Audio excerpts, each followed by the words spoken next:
안녕하세요. 성노가치과 신명섭 원장입니다.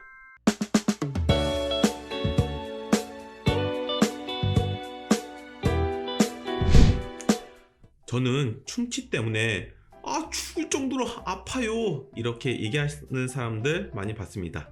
그런데 충치 때문에 죽은 사람은 아직 본 적이 없습니다. 하지만 여러분, 충치 때문에 사람이 죽을 수도 있다는 사실 아십니까? 구강암을 제외하면 치과 질환은 대부분 생명과 직결되지는 않습니다. 그런데 도대체 어떻게, 왜 충치가 사람을 죽게 만들 수 있는 걸까요? 제가 학생 때 어느 교수님이 옛날 이야기를 해주셨습니다. 본인이 군의관으로 군대에서 복무하고 있을 때였습니다. 어느 사병이 충치 때문에 얼굴이 퉁퉁 부어서 왔습니다. 그 교수님이 이 사람 위험하다고 빨리 도시에 있는 치과병원에 보내야 한다고 이야기를 하였습니다.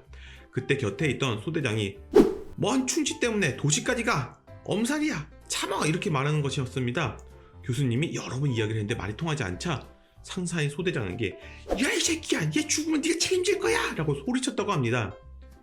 옛날의 군대는 지금보다 훨씬 더 위계질서가 강했지요. 그런데도 상사에게 그렇게 욕을 했다는 겁니다. 그러자 소대장이 깜짝 놀라면서 이게 그렇게 위험한 거냐고 알려줘서 고맙다고 이렇게 얘기하면서 그 사병을 큰 병원으로 보냈다고 합니다. 충치나 잇몸병 같은 것이 있으면 그로 인해 잇몸뼈에 염증이 생길 수 있습니다. 염증이 심하면 붓고 고름이 생기게 되는데요. 어떤 경우는 그것이 잇몸을 터뜨리고 바깥으로 나오기도 합니다. 그래서 어떤 분들이 입안에 뭐가 자꾸 났다가 사라지고 났다가 사라지고 반복해요 라고 하면서 찾아오기도 합니다. 고름이 터졌다가 상처가 났고 또 터졌다가 났고를 반복하는 거지요. 그런데 고름이 밖으로 나오지 않고 몸 깊숙이 침투하는 경우가 있습니다. 그럴 경우 응급 상황이 될 수 있습니다. 근육과 근육 사이에는 근막이라는 얇은 공간이 있습니다. 이 얇은 공간에 고름이 들어가게 되면 빠른 속도로 주위에 확산이 됩니다. 어릴 적에 과학 시간에 슬라이드 글라스 위에 물방울을 놓고 커버 글라스를 덮으면 물이 확 퍼지는 거 경험해 보셨을 것입니다. 그렇게 확 퍼집니다. 또 이 근막은 면역세포가 이동하여 치유되기 어려운 특징이 있습니다. 그렇기 때문에 근막에 염증이 생기게 되면 쉽게 치유되지 않으면서 충치가 있던 곳 주변의 얼굴이 퉁퉁 붓게 되는 것입니다. 이렇게 되면 빨리 치과에 와서 치료를 받아야 합니다. 심한 경우에는 개인치과에서는 치료할 수 없고 대학병원 응급실로 가야 할 수도 있습니다. 근막으로 퍼진 세균 감염은 항생제도 잘 듣지 않습니다. 이것을 치료하지 않고 방치하게 되면 치아 근처의 고름이 목 쪽으로 또 목에서 척추 쪽으로, 척추에서 온몸으로 퍼지게 되고요.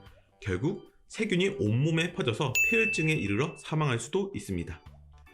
만약 몸에서 높은 열이 난다면 세균이 퍼졌다는 증거이기 때문에 빠른 시간 내에 치과에 와서 치료를 받아야 합니다. 물론 대부분의 사람은 이런 일까지 생기지 않고 고름이 저절로 잇몸 밖으로 배출이 됩니다. 하지만 충치도 이렇게 무서울 수 있다는 것 기억하시고요. 이런 일이 생기지 않도록 미리 예방하는 것이 중요하겠습니다. 종종 시간이 없어서 바쁘신 분들이 충치가 있는데도 치료받지 않고 방치하시는 경우가 있습니다. 하지만 충치도 때로는 이렇게 치명적일 수 있다는 것 기억하시고요. 충치가 있을 때는 미리미리 치료를 받으시기를 바랍니다. 오늘 순서 여기서 마치겠습니다. 내용이 좋으셨다면 구독과 좋아요, 알람 설정 꼭 부탁드리고요. 다음에 또 유익한 정보로 찾아뵙도록 하겠습니다. 감사합니다.